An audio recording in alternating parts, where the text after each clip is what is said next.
ಧರ್ಮಸ್ಥಳದ ಪರವಾಗಿ ನಾವಿದ್ದೇವೆ, ಧರ್ಮಸ್ಥಳವನ್ನು ಉಳಿಸ್ತೇವೆ ಅಂತ ಹೇಳ್ಬಿಟ್ಟು ಬಿಜೆಪಿ ನಿಯೋಗ ಇವತ್ತು ಧರ್ಮಸ್ಥಳದ ಮಂಜುನಾಥ ಸ್ವಾಮಿಯ ದರ್ಶನ ಪಡೆದಿದ್ದಾರೆ. ಇದ್ರ ಬಗ್ಗೆ ನಮ್ಮ ಜೊತೆ ಮಾತಾಡೋದಕ್ಕೆ ಬಿಜೆಪಿಯ ಮಾಜಿ ಸಚಿವರು ಹಿರಿಯ ಶಾಸಕರಾದಂತ ಸಿ.ಟಿ. ರವಿ ನಮ್ಮ ಜೊತೆ ಇದ್ದಾರೆ. ಬನ್ನಿ ಮಾತಾಡೋಣ. ಸರ್, ಧರ್ಮಸ್ಥಳದ ವಿಚಾರದ ಬಗ್ಗೆ ತಾವು ಮಾತಾಡೋದಾದ್ರೆ?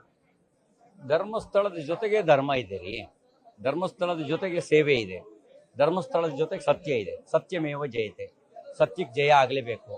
ಷಡ್ಯಂತ್ರ ಮಾಡಿದವರಿಗೆ ಶಿಕ್ಷೆ ಆಗಬೇಕು. ಸರ್ಕಾರಕ್ಕೆ ನಾನು ಆಗ್ರಹಿಸ್ತೇನೆ, ಉಪಮುಖ್ಯಮಂತ್ರಿಗಳೇ ಒಪ್ಕೊಂಡಿದ್ದಾರೆ ಷಡ್ಯಂತ್ರ ಇದೆ ಅಂತ.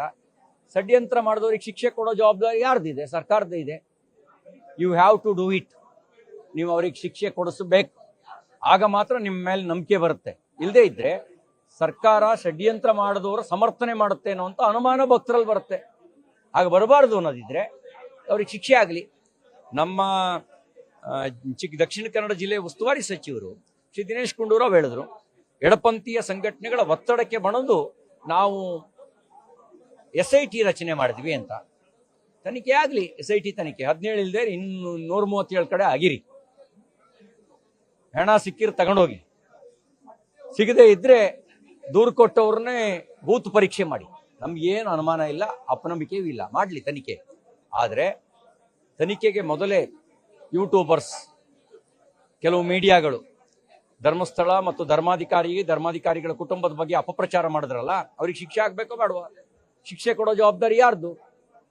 ಸರ್ಕಾರದ ಹೌದೋ ಅಲ್ವೋ?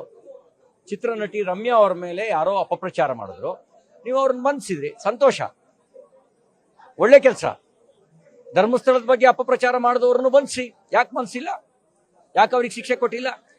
ಅವ್ರಿಗೆ ರಾಜಾಶ್ರಯ ಕೊಟ್ಟು ಷಡ್ಯಂತ್ರದ ಭಾಗ ಅಂತ ಹೇಳಿದ್ರೆ ಇಡೀ ಸರ್ಕಾರ ಖಳನಾಯಕ ಸ್ಥಾನದಲ್ಲಿ ನಿಂತು DK ಶಿವಕುಮಾರ್ ಒಬ್ರು ಹೀರೋ ಆಗಕ್ಕಾಗಲ್ಲ. ನೀವು ಸರ್ಕಾರದ ಭಾಗ. ನಿಮಗೆ ಷಡ್ಯಂತ್ರವನ್ನು ಬಯಲಿಗೆಳೆಯುವಂತ ಸಾಮರ್ಥ್ಯ ಇಲ್ಲದೆ ಇದ್ರೆ ರಾಜೀನಾಮೆ ಕೊಟ್ಟು ಸತ್ಯದ ಪರ ಹೋರಾಟಕ್ಕೆ ನಿಲ್ಲಿ, ಆಗ ನಿಮ್ಮನ್ನು ಒಪ್ತಾರೆ ಜನ.